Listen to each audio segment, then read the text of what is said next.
matin. Bonjour, général Dominique Trinquant. Bonjour. Ancien chef de la mission militaire française auprès de l'ONU.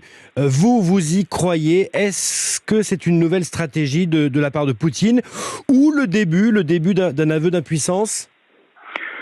Non, je pense que effectivement l'armée russe, puisque c'est l'armée qui a annoncé ça, réalise la limite de son engagement et elle se reconcentre sur les objectifs qu'elle est capable d'atteindre. En revanche, le discours vis-à-vis des Russes est de montrer que l'opération s'est bien déroulée et que c'est une victoire russe. Il s'agit bien sûr de s'adresser là à la population russe avec la propagande qu'elle reçoit. Depuis le début, on lui annonce que c'est une opération dans le Donbass. Donc là, on dit qu'on se concentre sur le Donbass, c'est la continuité pour atteindre des objectifs. Général, pourquoi c'est l'armée qui l'annonce d'ailleurs? Pourquoi c'est pas le Kremlin? Je pense, alors ça a été annoncé après qu'il y ait eu un conseil de sécurité, donc bien sûr ça a été vérifié avec le Kremlin. Mais je pense que le président Poutine se réserve d'intervenir lorsqu'on en sera aux négociations et qu'il pourra vraiment annoncer qu'il a gagné. En particulier, je pense que Mariupol est un point clé. Il s'agit de conquérir Mariupol pour avoir au moins une ville conquise et pouvoir ensuite rentrer dans la négociation.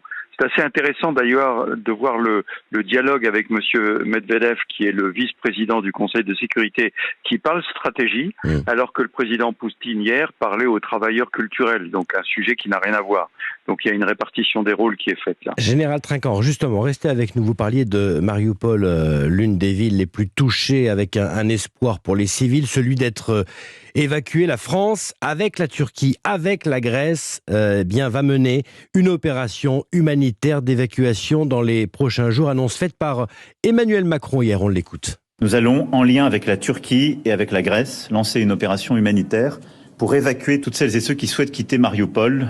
Mon équipe a pu avoir le maire de Mariupol il y a quelques heures pour organiser cela avec lui.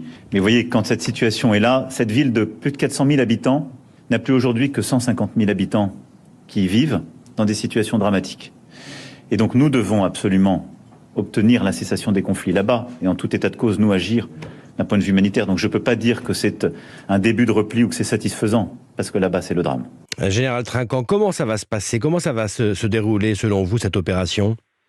Alors le premier point, c'est de noter que aujourd'hui les Russes capitalisent dans leur propagande sur le fait qu'ils évacuent des gens de Mariupol vers la Russie. Et donc je pense que l'opération humanitaire dont parle le président Macron a pour objet d'offrir un choix différent aux gens de Mariupol qui veulent partir vers d'autres lieux. Maintenant, j'attends de voir comment ça va se réaliser concrètement. Je pense que ça va se concrétiser par la mer, probablement. Mais d'arriver à réunir les Grecs, les Turcs et les Français sur une opération comme ça, c'est déjà une réussite fantastique. Maintenant, concrètement, il va falloir voir comment ça se déroule. Il y a les sanctions économiques contre la Russie. Finalement, Vladimir Poutine risque de sortir totalement isolé de cette guerre, de ce conflit. Alors, il faut se méfier de l'isolement que nous voyons de notre prisme occidental. Dans le monde, il n'est pas isolé. Quand vous parlez à l'Afrique, au Moyen-Orient ou à l'Asie, vous avez la grande surprise de voir des gens qui, globalement, accusent plutôt les Américains d'avoir monté un piège et le président Poutine d'avoir une vision différente et d'être opposé aux Américains. Donc il faut se méfier de cet isolement. En revanche, sur le plan économique, il est certain qu'il est dans une situation extrêmement difficile.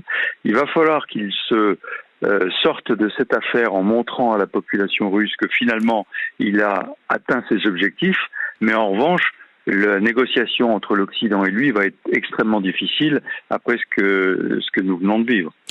Le général Dominique Trinquant, ancien chef de la mission militaire française auprès de l'ONU ce midi sur Europe 1. Un grand merci à vous. Merci beaucoup. Merci.